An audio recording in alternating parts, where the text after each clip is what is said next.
ಆಸ್ತಿ ವಿಚಾರಗಳಲ್ಲಿ ಸುಳ್ಳು ಮಾಹಿತಿ ನೀಡಿರುವಂತಹ ಆರೋಪ ಏನಿದೆ ಎಸ್ಎನ್ ಸುಬ್ಬಾರೆಡ್ಡಿ ಆಯ್ಕೆ ಅಸಿಂಧು ಆಗಿರುವಂತಹ ವಿಚಾರ ರಾಜ್ ನ್ಯೂಸ್ಗೆ ಬಿಜೆಪಿ ಪರಾಜಿತ ಅಭ್ಯರ್ಥಿ ಸಿ ಮುನಿರಾಜು ಹೇಳಿಕೆಯನ್ನ ಕೊಟ್ಟಿದ್ದಾರೆ.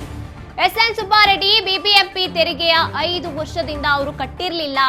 ಸುಬ್ಬಾರೆಡ್ಡಿ ಕೋಟಿಗಳಷ್ಟು ವ್ಯವಹಾರ ಇದ್ರೂ ಕೂಡ ಜಿಎಸ್ಟಿ ಕಟ್ಟಿರ್ಲಿಲ್ವಂತೆ. ರಾಜ್ ನ್ಯೂಸ್ಗೆ ಬಿಜೆಪಿ ಪರಾಜಿತ ಅಭ್ಯರ್ಥಿ ಸಿ ಮುನಿರಾಜು ಅವರು ಹೇಳಿಕೆಯನ್ನ ಕೊಟ್ಟಿರುವಂತದ್ದು. ಎಸ್ಎನ್ ಸುಬ್ಬಾರೆಡ್ಡಿ ಬಿಬಿಎಂಪಿ ತೆರಿಗೆ ಹಣ ಕಟ್ಟಿರ್ಲಿಲ್ಲ, ಕೋಟಿಗಳಷ್ಟು ವ್ಯವಹಾರ ಇದ್ರೂ ಕೂಡ ಜಿಎಸ್ಟಿ ಕಟ್ಟಿರ್ಲಿಲ್ಲ. ಬಗಣಿ ಗ್ರೂಪ್ ಅಂಡ್ ರೆಸ್ಟೋರೆಂಟ್ ನಂತ ಅನೇಕ ಬಾರ್ಗಳು ಅವ್ರಿಗಿದೆ. 9 ಜಿಎಸ್ಟಿ ನಂಬರ್ಗಳು ಅವರ ಪ್ಯಾನ್ ನಂಬರ್ ನಲ್ಲಿ ಇರುವಂತದ್ದು. ಇನ್ನು ಆ ಜಿಎಸ್ಟಿ ಕೂಡ ಸರ್ಕಾರಕ್ಕೆ ವಂಚಿಸಿರುವಂತಹ ಗಂಭೀರ ಆರೋಪವನ್ನ ಮುನಿರಾಜು ಅವರು ಮಾಡ್ತಾ ಇರುವಂತದ್ದು. ಕಾಂಗ್ರೆಸ್ ಎಂಎಲ್ಎ ಆಗಿ ಆಯ್ಕೆ ಆಗಿರ್ತಾರೆ 2024ರಲ್ಲಿ ಎಸ್ಎನ್ ಸುಬ್ಬಾರೆಡ್ಡಿ ಅವರು. ಆ ಸಂದರ್ಭದಲ್ಲಿ ಅವರು ಸಲ್ಲಿಸಿದಂತಹ ಅರ್ಜಿಯಲ್ಲಿ ತಮ್ಮ ಆಸ್ತಿ ವಿಚಾರವಾಗಿ ಸುಳ್ಳು ಮಾಹಿತಿಯನ್ನ ನೀಡಿದ್ರು ಅನ್ನುವಂಥದ್ದನ್ನ ಆಗ್ಲೇ ಸುಬ್ಬಾರೆಡ್ಡಿ ಅವರ ವಿರುದ್ಧವಾಗಿ ಮುನಿರಾಜು ಅವರು ಕಂಪ್ಲೇಂಟ್ ಮಾಡಿದ್ರು. ಅಂದ್ರೆ ಇದು ತನಿಖೆ ಆಗ್ಬೇಕು ಸರಿಯಾದ ಮಟ್ಟಿಗೆ ಅಂತ ಅರ್ಜಿಯನ್ನ ಕೂಡ ಸಲ್ಲಿಸಿದ್ರು. ಈಗ ಅದಕ್ಕೆ ರಿಸಲ್ಟ್ ಸಿಕ್ಕಿರುವಂತದ್ದು, ಅಸಿಂಧುಗೊಳಿಸಾಗಿದೆ. ಆ ವಿಚಾರವಾಗಿ ಈಗ ರಾಜ್ ನ್ಯೂಸ್ಗೆ ಬಿಜೆಪಿ ಪರಾಜಿತ ಅಭ್ಯರ್ಥಿ ಸಿ ಮುನಿರಾಜು ಅವರು ಹೇಳಿಕೆಯನ್ನ ಕೊಟ್ಟಿರುವಂತದ್ದು. ಬಿಬಿಎಂಪಿ ತೆರಿಗೆ ಹಣ ಕಟ್ಟಿರ್ಲಿಲ್ಲ, ಸುಬ್ಬಾರೆಡ್ಡಿ ಅವರು ಕೋಟಿಗಳಷ್ಟು ವ್ಯವಹಾರ ಇತ್ತು,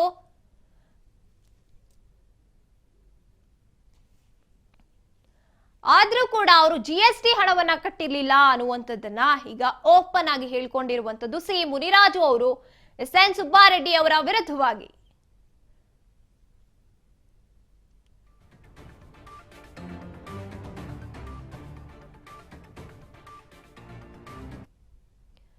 ಈ ಒಂದು ವಿಚಾರವಾಗಿ ನಮ್ಮ ಚಿಕ್ಕಬಳ್ಳಾಪುರ ಪ್ರತಿನಿಧಿ ಶ್ರೀನಿವಾಸ್ ಅವರು ಮುನಿರಾಜು ಅವರ ಜೊತೆಗೆ ನಡೆಸಿದಂತ ಒಂದು ಕಿರು ಸಂದರ್ಶನ ಇದೆ, ಬನ್ನಿ ನೋಡ್ಕೊಂಡ್ ಬರೋಣ. ಸದ್ಯಕ್ಕೆ ನಮ್ಮ ಜೊತೆ ಮಾತಾಡೋದಕ್ಕೆ ಪರಾಜಿತ ಅಭ್ಯರ್ಥಿಯಾಗುವಂಥ ಸಿ ಮುನಿರಾಜು ಅವರು ನಮ್ಮೊಂದಿಗಿದ್ದಾರೆ. ಅವ್ರನ್ನೇ ಕೇಳಿಬಿಡೋಣ. ಸರ್ ನಮಸ್ತೆ ಸರ್. ಮೊದಲೇದಾಗಿ ಎಸ್ಎನ್ ಸುಬ್ಬಾರೆಡ್ಡಿಗೆ ಕೋರ್ಟಿಂದ ಅಹಿಂದ ಅಂತೇಳಿ ನಿನ್ನೆ ಒಂದು ತೀರ್ಮಾನ ಕೊಟ್ಟಿದೆ. ಇದಕ್ಕೆ ಸಂಬಂಧಪಟ್ಟಂತೆ ಏನೆಲ್ಲ ಒಂದು ಮಾಹಿತಿಗಳಿತ್ತು, ಏನೆಲ್ಲ ಹಾಕಿದ್ರಿ ಸರ್?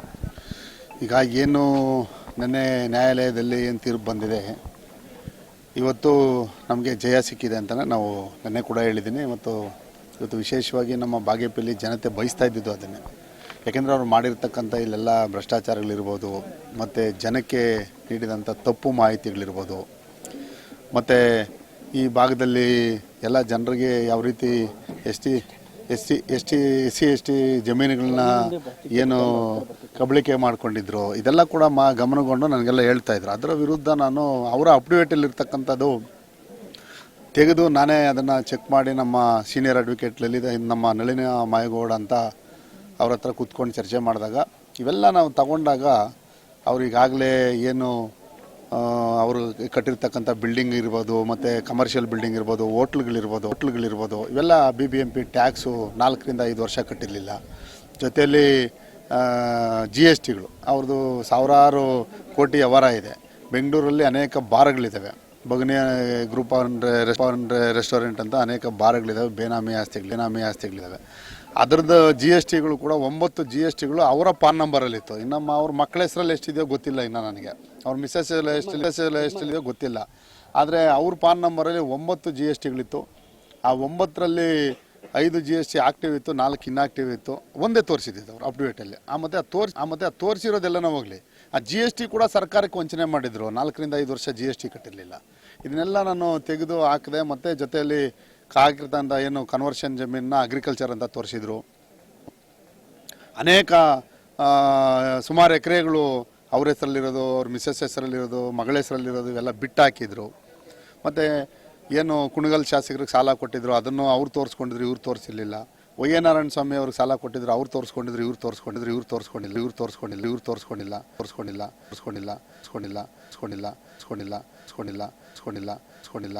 ಈ ಥರ ಅನೇಕ. ಮತ್ತು ಇದು ಅವರು ಅಪ್ಡೇಟ್ ಸಲ್ಲಿಸುವಾಗ ನಾವು ಆವತ್ತಿನ ದಿನದವರೆಗೂ ನಾವು ಕ್ಲಿಯರ್ ಆಗಿದ್ದೀವಿ, ಎಲ್ಲನೂ ಕ್ಲೀನಾಗಿ ತೋರಿಸ್ಬೇಕಾಗಿತ್ತು ಅಪ್ಡೇಟಲ್ಲಿ.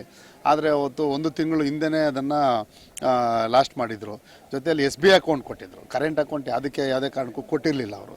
ಇದೆಲ್ಲ ಮನಗೊಂಡು ನಾವೆಲ್ಲ ಕೂಡ ಕೇಸ್ ಅಂತ ಹಾಕಿದ್ಮೇಲೆ ಕರೆಕ್ಟಾಗಿ ಕೇಸ್ ಹಾಕಿದ್ದು 4 ದಿವಸಕ್ಕೆ ತಗೊಂಡೋಗಿ GSTನೂ ಕಟ್ಟಿದ್ದಾರೆ, ಮತ್ತು ಅವರು BBMP ಟ್ಯಾಕ್ಸು ಕಟ್ಟಿದ್ದಾರೆ. ಅವರೇ ಕೋಟಿಗಳು ಕಟ್ಬಿಟ್ಟು ಸರ್ಕಾರಕ್ಕೆ ವಂಚನೆ ಮಾಡೋದು ಅಲ್ಲೇ ಪ್ರೂವ್ ಆಯಿತು.